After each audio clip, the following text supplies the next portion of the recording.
This is Hannibal here from the HannibalTV.com with my daily wrestling news update. I did my Wrestling Observer review earlier as Piper was walking around down here wanting to say hello.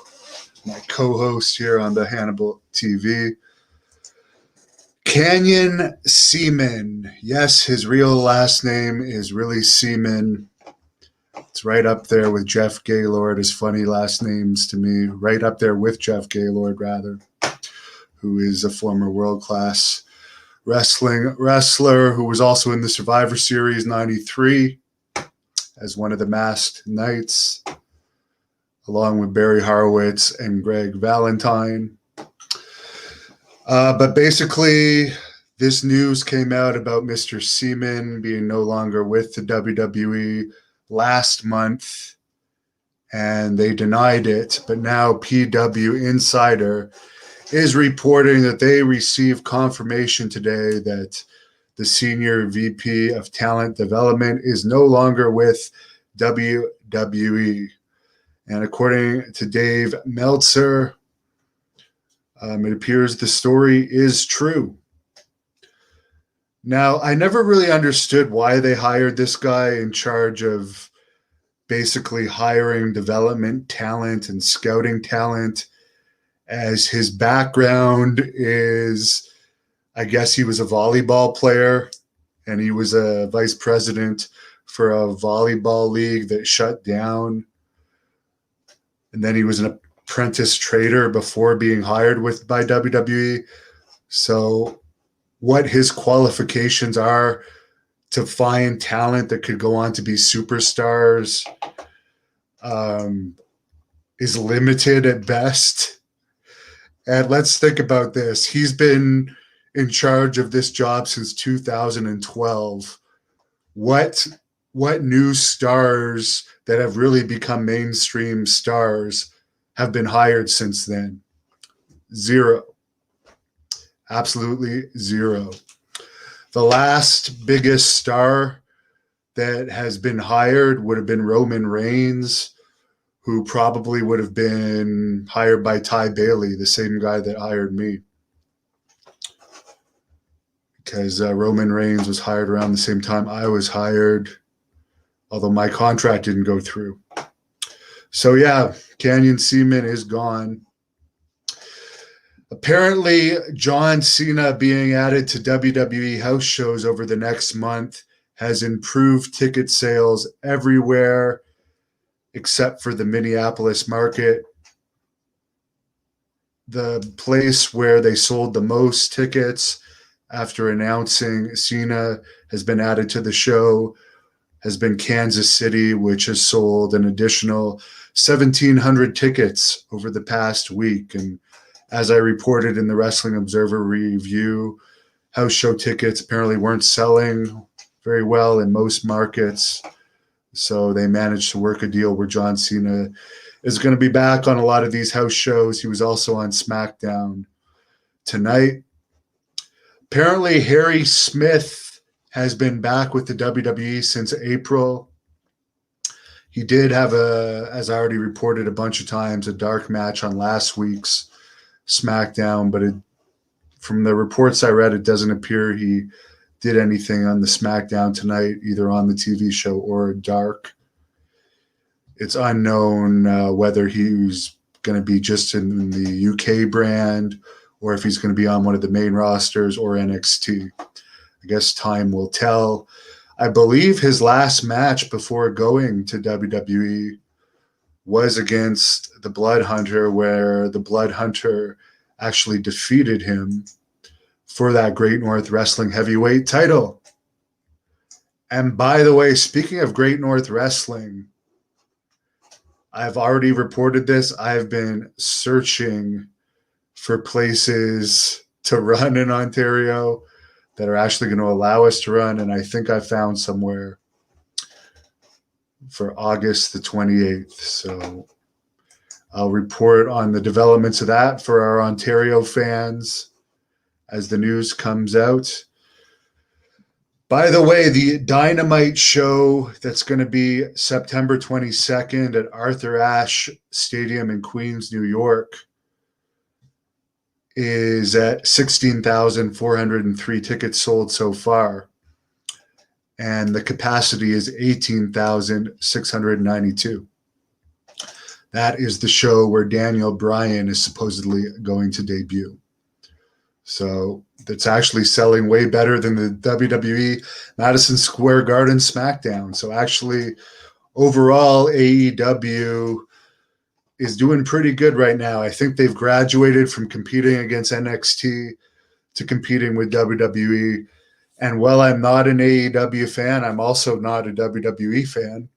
I'm pretty damn neutral.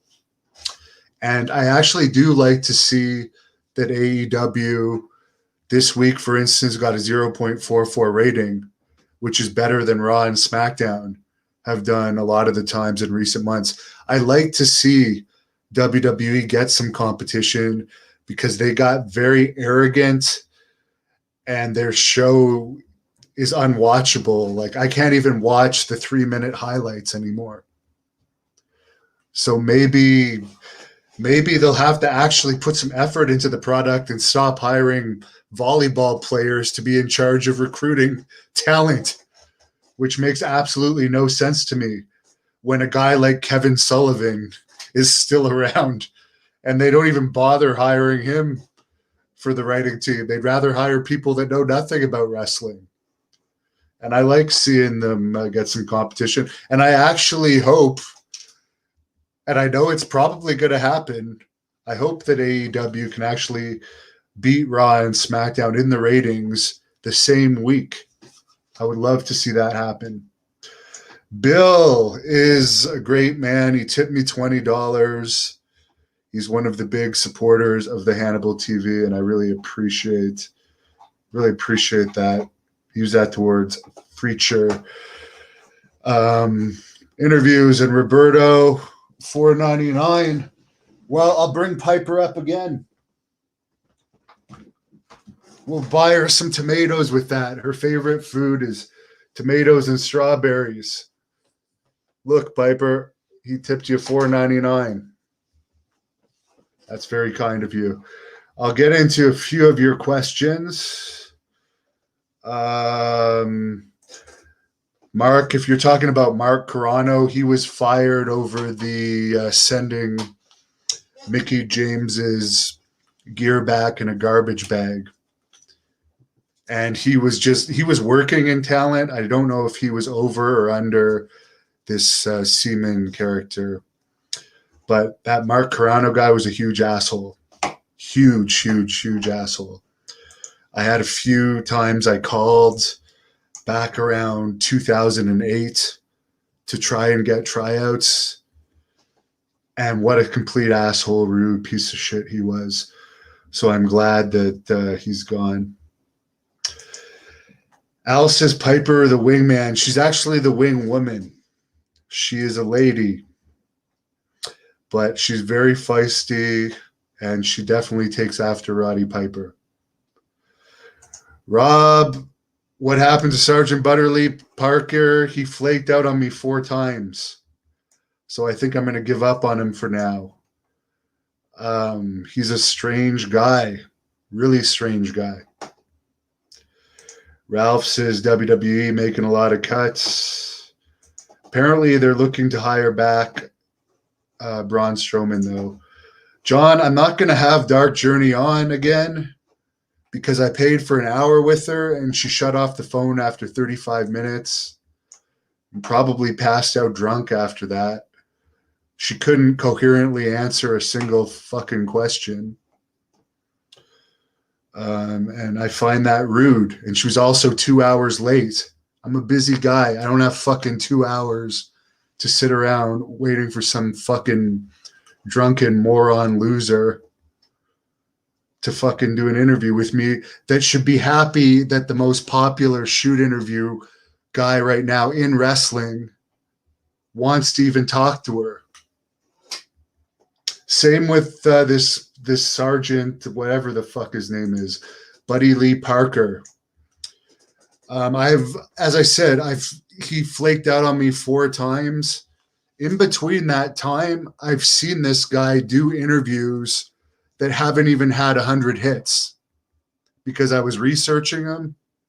So it's like you're going to talk to people that don't even get 100 hits on your fucking interviews. And then you're going to tell me a time, make me wait around for you online, and then just not show up. I don't have any respect for him, to be perfectly honest with you.